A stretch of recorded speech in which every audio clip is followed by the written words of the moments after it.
this point, you've probably heard how Meta is trying to appease conservatives and, lick Trump's boots, but it is far worse than you think. Because while publicly Zuckerberg said that they were going to change a bunch of things about their moderation, they, in the same time, quietly removed a bunch of Meta's hateful conduct policies today. And it is far worse than you think. I'll be reading GLAAD's statement on this, so bear with me, it's going to be a while. Let's start with what they will now allow. Allowances for attacks on LGBTQ people, women, and immigrants. Specifically, Meta now states people sometimes use sex or gender exclusive language when discussing access to spaces, often limited by sex or gender, such as access to bathrooms, specific schools, specific military, law enforcement, or teaching roles, and health or support groups. Other times they call for exclusion or use insulting language in the context of discussing political or religious topics, such as when discussing transgender rights, immigration, or homosexuality. Finally, sometimes people curse at a gender in the context of a romantic breakup. Our policies are designed to allow room for these types of speech. They will also allow for economic exclusion of women and trans people. They will allow for social exclusion of women and trans people. Meta states that it now allows for content advocating for sex or gender-based exclusion from spaces commonly limited by sex or gender, such as restrooms, sports and sports leagues, health and support groups, and specific schools. They also do allowances for claims that LGBTQ people are mentally ill. Meta now states we do allow allegations of mental illness or abnormality when based on gender or sexual orientation, given political and religious discourse about transgenderism and homosexuality and common non-serious usage of words like weird. You know what's non-serious? Usage of words like transgenderism, because that is not a thing. That is a term that conservatives have come up with, but it does not exist. There is no such thing as transgenderism. There is no ideology of being trans. We just are. Because how are you going to try to apply transgenderism to something like Two-Spirits people or places like the Hijras exist? It's not transgenderism. It's just, there are trans people that we've existed for thousands of years. But this was clearly written by some transphobic bigot that is now on the board of Meta's, hateful conduct policies.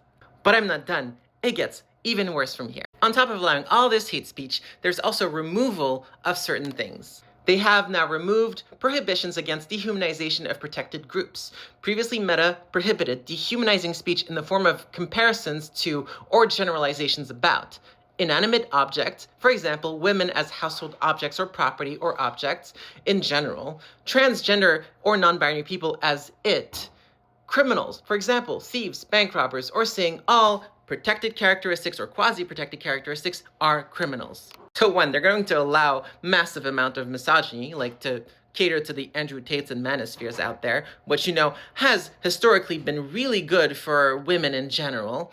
And they're going to allow the dehumanization as calling us it. But they're also going to allow generalizations about groups. They may be able to use things like, all queer people are the G-slur, because we've seen that. But that has, for example, in Canada, has criminal consequences. But if Meta's not going to regulate this, it's going to allow it to fester all around. They're also going to allow genocidal language, because removal of prohibition against statements denying existence. For example, insert protected characteristics do not exist. Like J.K. Rowling did by denying the existence of trans kids. We exist. I was a trans kid. I just didn't have the language around it, but we exist. But that is the kind of genocidal talk that, Meta is now going to allow on its platforms. And I am not done, because they've broadened certain categories. They have decided to reduce clarity on hate speech, reduce clarity on Meta's definition of slurs, and reduce clarity on generalization that state inferiority and contempt, which Meta now calls insults. Meta has removed several definitions of contempt, including intolerance on the basis of protected characteristics, including but not limited to homophobic, Islamophobic, racist. This sort of nebulous change to language is important because it means that they don't really have to do anything. It's nebulous. What is hate speech to them?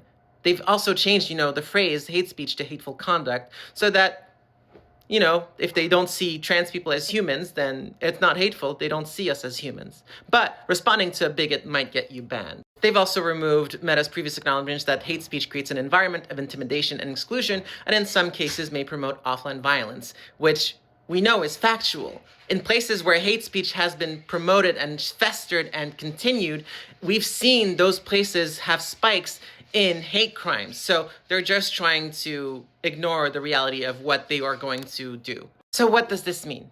After I read all of this means that you and I, the users, the content creators, have to diversify our platforms. We can't stick to a single platform because on a whim, it can change. Whether some baby billionaire decides that his feelings are hurt, that he wants to buy a platform and run it to the ground, then a certain someone that we know, or that some of them decide to become bootlickers for whatever administration decides, they hate free speech. Because let's be real, none of them actually care about free speech. They just care about, being able to say hateful things.